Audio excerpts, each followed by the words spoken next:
Because very simply, Solani, that's not the problem. The problem is not whether the threshold is 0,0. The problem is that we don't do anything to catch drunken drivers, and when we do catch drunken drivers, we make sure they don't get convicted.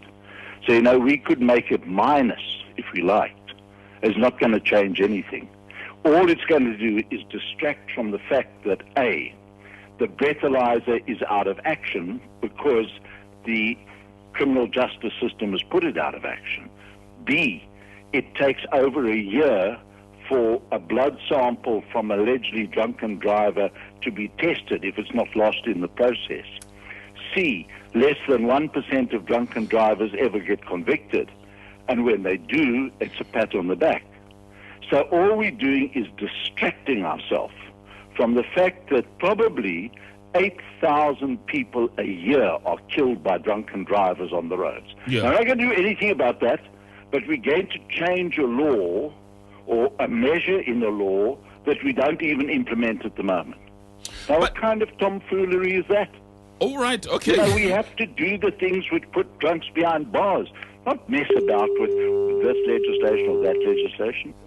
No, I think we will be solving a problem. There's a couple of things when it comes to moving to a zero tolerance or a dry policy when it comes to drink driving. The one is that, as Mr. Carlo points out, that we have a significant problem with car accidents and fatalities linked to drink driving. Medical Research Council shows 50% of accidents involve somebody who's impaired due to alcohol, and 40% of all deaths are due to people impaired due to alcohol. The argument that we're making is that the zero tolerance policy is part of a package of issues. On its own, it's not going to work. But if you combine it with other measures to reduce alcohol-related harm, it does make a difference. I don't think we should take the stance that says because we have problems with capacity in terms of enforcement, we shouldn't put in the correct policies.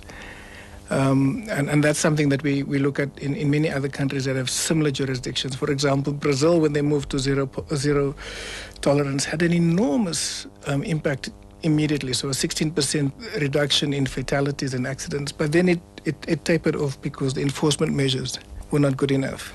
So people were not being stopped regularly. Breathalyzer tests were not being taken at the scene of accidents regularly. So the message that we're putting out, and it's something that we're learning from others, that if you put this law in place, make sure that you have the capacity to enforce it. See, I think the existing legislation we need to impact on, but we're still sitting with a significant level of ambiguity. We're talking about a blood alcohol level of 0.05, and that is... We're sitting in the mid-range of countries. Most countries are actually moving to 0.02. And technically, that is a dry policy because at 0.02, what they're actually factoring in is that people do not get arrested for drinking medication. It's below 0.02. And if you were to be practical about 0.02, that's what, a glass of wine or less? It's 1 unit of alcohol. The issue about the current status quo is that there's this debate people have in their own minds about...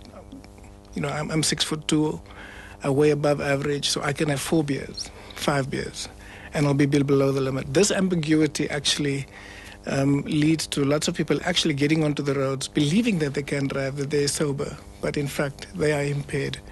And part of what we're trying to do isn't just to improve law enforcement, but is to change the culture.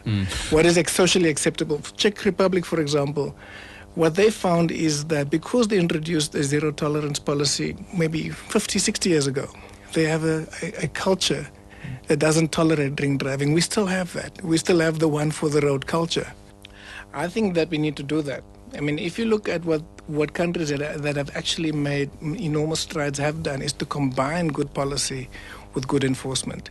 So, in places like Norway, Sweden, Denmark, where they've actually reduced it significantly, Slovakia, which has been one of the best performers globally, is that they've made sure that they try and stop every driver at least 3 times per year and test them. I think our statistics show that more than 70% of our drivers have not been breathalyzed over the last few years, if you look at our stats. And I think that is what we need to shift. Yeah, let's talk about a couple of things. Let's talk about a couple of comparative countries. Okay, South Africa is about 34 fatalities per 100,000. Britain and its level at the moment is 0.05. Britain, on the other hand, is 5 fatalities per 100,000, but its blood alcohol content limit is 0.08. In other words, higher than South Africa's. That's Britain. Australia is the same as South Africa's. France and Germany is the same as South Africa's. Most United States states are the same as South Africa's. New Zealand is the same as South Africa. The first question you've got to ask yourself is, why do these countries, with their wonderful records, so much, much better than South Africa, why are they content not to go to 0, but to stay at 0.05, as most of them are, and sometimes higher than that? That's the first question you've got to ask yourself. And it also has something to do with culture. Okay? The answer is, when you speak to them, is that, in fact, they are satisfied that 2 units, generally speaking, are sufficient to ensure that there will not be a disastrous result. And who are we to speak about it when we, in fact, have the kind of death record we do compared to the death record they do? That's one. Mm-hmm. The second point I want to make is this. Why come and talk about lowering the tolerance without any discussion whatsoever from the committee that first discussed this, the Cabinet Committee, or from the Minister of Transport, about improving the law enforcement? Just doing one thing, getting blood samples through faster than 1 year, which is the case at the moment. But there's no discussion of that. You know, is that going to happen by itself? Sure. Is that going to be miraculous conception? I get very angry about this. I must be honest with you. No. You know, people just say, change a law, but never mind changing the practices that would make that law effective. Is the zero tolerance dry policy the answer? Let me bring in my other It's guest. not the answer if you don't do the other things. Okay. Alida Jones, is it the answer?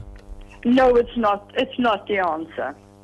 Why There's is it no not the way answer? that if we're going to lower the alcohol limit, we're going to put more pressure on the blood, we're going to put more pressure on the courts, and at the moment they cannot deliver the services. Over the festive season in the Western Cape, 430 people were arrested for drunken driving. On the 18th of March, Minister Plato had a press release saying that not one single case of those 430 people has been finalized. Yes. So you know what? Every family that's lost a family member due to drunken driving is still battling to come to terms and to get some justification or some justice in just what's happening. Government officials are fighting each other on this. If we lower the alcohol limit, it's not going to change anything.